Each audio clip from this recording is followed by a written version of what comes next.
Well, should we talk about the Browns game? Yeah. The one that neither of us really watched? So we've said it before, we're in Iowa. We're out of market, and the preseason can be kind of difficult unless you sign up for that like NFL Game Pass or whatever they call it, where they show every preseason game. I think all of us here have Sunday Ticket, or at least access to Sunday Ticket. So the regular season we're good, but preseason we kind of live in the Bears territory right now. So I'd rather not watch the Bears games. But we did see all the highlights, really. What were some of the biggest things to come out of the game, man? I thought Nick Mullens looked pretty good. Obviously, he's not starter material, but we've always known him, and you've referenced it already tonight, to be the gunslinger, the Brett Favre, I'm just going to chuck it up there and see what happens kind of guy. And I felt like he played with a little more control. And he was under pressure a little bit from the Browns, I'm assuming second, third team defense. Yeah, guys that might not even make the team. So he was getting hassled a little bit here and there, but he had that great touchdown to Tristan Jackson in the corner of the end zone. Right in the early part of the game. Before that, he had a really long completion to, was it Jalen Naylor maybe? Was it? Okay. I can't remember who it was, but he had a nice completion, long ball. It had to have been in the air for 40 yards, probably. Yep. But yeah, he looked good as a passer, was able to get out from some of the pressure that was coming after him, made some good completions, and yeah. You have it written down here on our notes, and I agree with you. He's not a bad option at QB2. Mm-hmm. Well, and I've said before, even like last year, I think Nick Mullens' ideal position in football is to be the off-the-bench, oh crap, QB2. The guy that can come in if something happens to QB1 during the game. If he needs to spot start a couple of times, he's going to throw for 300-400 yards, 2 to 3 touchdowns, 2 or 3 interceptions. Yeah. But it's at least, if it's 3rd and 19, we've said this before, and I think Dustin Baker has said it before too. If it's 3rd and 19 and Nick Mullens is your quarterback, it's almost like, all right, well, let's see what can happen, because he's going to throw it up. You never know. You have okay receivers to do that, but I don't know. You got enough of a taste of Mullens last season to know what you're. I'm not saying he couldn't have got better knowing the system a little bit more, but you kind of know what you're getting. Yep, and he's coming into his 3rd year. Oh, that's right. At least in Minnesota, so he can't say he doesn't know the system. Yeah. Can't say he's not familiar with, because it's been the same head coach and offensive coordinator now all 3 seasons for Nick Mullens. So should be all the same stuff. He should know this backwards and forwards. I just think he's a little too overconfident sometimes, which is why he's okay throwing that 40-yard deep pass. Well, I for me, the times I've seen him play, he's got arm, and he can make the throws. Should he make those throws? Exactly. His decision making is not always, and no one's 100%, but I think sometimes he forgets to do his check downs and stuff like that. So he when they come out of the huddle, he knows exactly what he's going to do with that ball, and nothing's changed his mind no matter what the defense shows him. It's kind of my read on him sometimes. I think as Vikings fans, we look at him and we go, okay, yeah, he's not a bad option at QB2. He was a great option at QB3. Like you go into the season with Sam Darnold as your starter. All right, let's see what happens.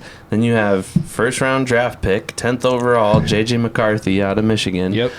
On the bench at QB2. Granted, Nick Mullens and J.J. were both listed at QB2 on the initial depth chart, which was a little interesting. Before you get onto that, I think people in Minnesota would have rioted if they would have brought Mullens in before JJ as QB2. I'm just saying. Yeah. Oh, yeah, so far. for sure. Maybe not in the first preseason game, but yeah. I think. Oh, I was talking just season. I'm not talking preseason at all. I think had JJ not gotten injured, it would have been a pretty clear Sam Darnold was 1.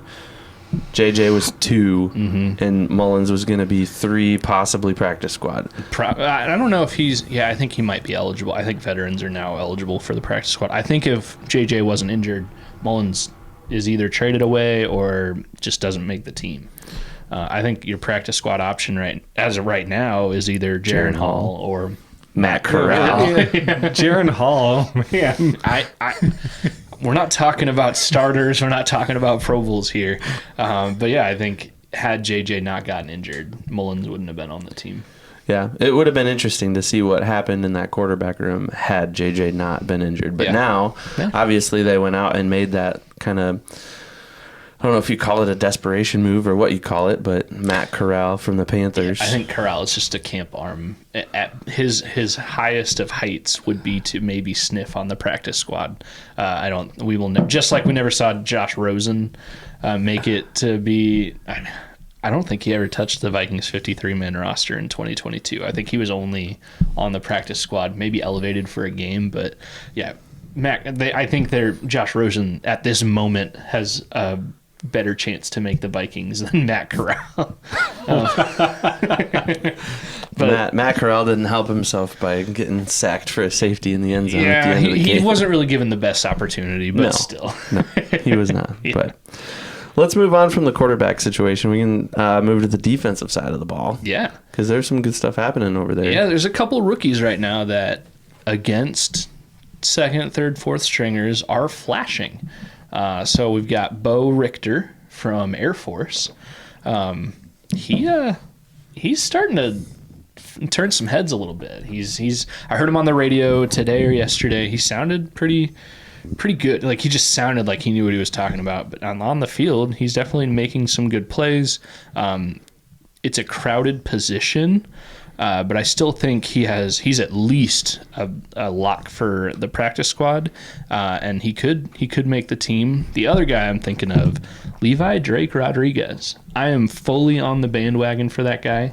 7th round defensive tackle. I think if he's not careful, he might start a couple of games for the team this year. I think he makes the squad. Wow. And I think he's Ivan Pace 2.0. He might be this year's Ivan Pace a little bit. I've watched, because there's been a few, I think even Vikes now on YouTube have like put out videos of like every snap for some of these players, and Levi Drake Rodriguez was one of them. And he just looks like he knows what he's doing. He doesn't look like a guy from whatever small school nobody's ever heard of, a guy that got drafted in the 7th round. He looks the part. He definitely passes the eye test for me. I'd almost be a little surprised if he doesn't make the 53-man roster. And again, I think he's going to start at least 2 games for the team this year. Wow. Yeah, he's looking that good.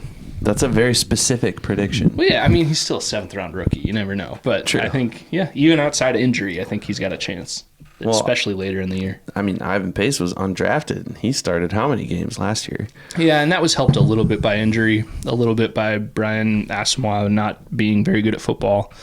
But yeah, Ivan Pace is legitimately good too. So, yeah, another early round Vikings draft pick flashed a little bit. Yeah, this is the most life we've ever seen out of Lewis Cine. Yeah. I didn't say that sentence on purpose the way I said it, but yeah, Lewis Cine, 1st round pick. What has he seen? Not much. we seen him break an ankle pretty gruesomely in London 2022, and ever since, and even before then, he's been non-existent. We haven't seen anything. But now we seem to have seen Lewis Cine a little bit. Sorry, listeners, please come back and continue listening to our podcast. But yeah, he flashed. I think he led the team against the Browns. 11 tackles? Yeah, 11 tackles. I think he had a sack in there. Yeah. Yep. A couple other pressures and a pick. Yep. Yeah. And then probably his prettiest highlight was a play that was called back via penalty, and the penalty was on somebody else, not on him. But the Browns quarterback, Huntley, I think it was Huntley, rushed, and Lewis Cine blew him up. And it was beautiful to see. And again, his hit was clean. There was a penalty on the play by somebody else. But yeah, he definitely made it look like, he remembered that he knows how to play football. And again, the caveat in the preseason, it was against 2nd, 3rd, 4th stringers. So who knows if he's actually figured it out, but at least he's shown some life. And, I mean, you get into the dog days of camp, it's, mid to late August. Some of these guys are just fighting to make the roster. And Yeah. I mean, he's kind of had the luxury, I guess you could say, of, kind of being on the team and being hurt and just kind of riding that wave. But now the proof is kind of going to be in the pudding. Like, you got to play well. Yeah, I mean, you only get so much leeway. Yep. You can only be excusively injured so much. And, he's definitely, the rubber's meeting the road time-wise for him. And honestly, it might be making some difficult decisions. Because if he's been doing this stuff in camp, in practice, then, these coaches have definitely seen it. So, Can't get away from it now. Sorry, guys. But yeah, it'll be interesting to see how that safety room plays out, see who makes a team, even with Brian Flores being notorious for keeping a lot of safeties. Yeah.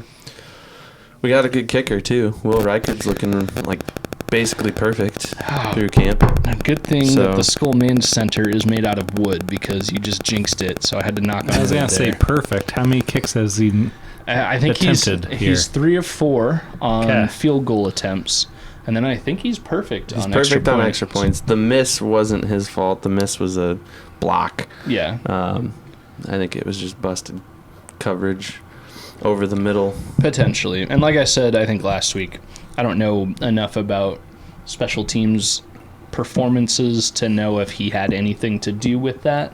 If he could have done anything different to not make it blocked, but either way, it was a block kick.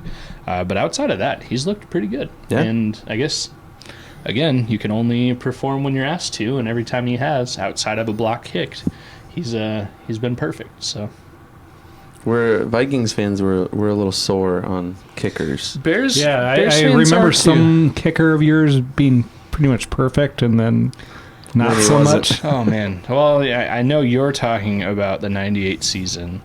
Anderson. Yeah, when he was perfect all year except for against the Falcons to go to the Super Bowl. Sorry, man. And I was only like 7. I wasn't even a diehard Vikings fan by then. But if they had made it, I would still have the VHS and be watching that all the time. So I was flipping through last night, and I was watching the couple preseason games, and of course the Packers are on, and I just happened to tune in right when Joseph was doing a kick and he missed it. So, I mean, to you guys, you're probably happy that you don't have him anymore. So. Yeah. I don't think he's got long in the league. He's one guy that I think he made a 61-yard field goal. This is dang it. Kevin Joseph? What was his first name? Greg Joseph. My Greggy goodness. Greg. He made the kick to win that game right there. The biggest comeback. The biggest comeback in NFL history. But I think last year he made like a 61-yarder. He definitely has the ability to be a good kicker. It's just he wasn't as consistent as you need to be in the NFL. So mental, man. Yeah, it's all mental. I'm very glad Will Reichard is our kicker right now. Ours, because we are the Vikings, I guess. But yeah, I'm glad he's the Vikings kicker.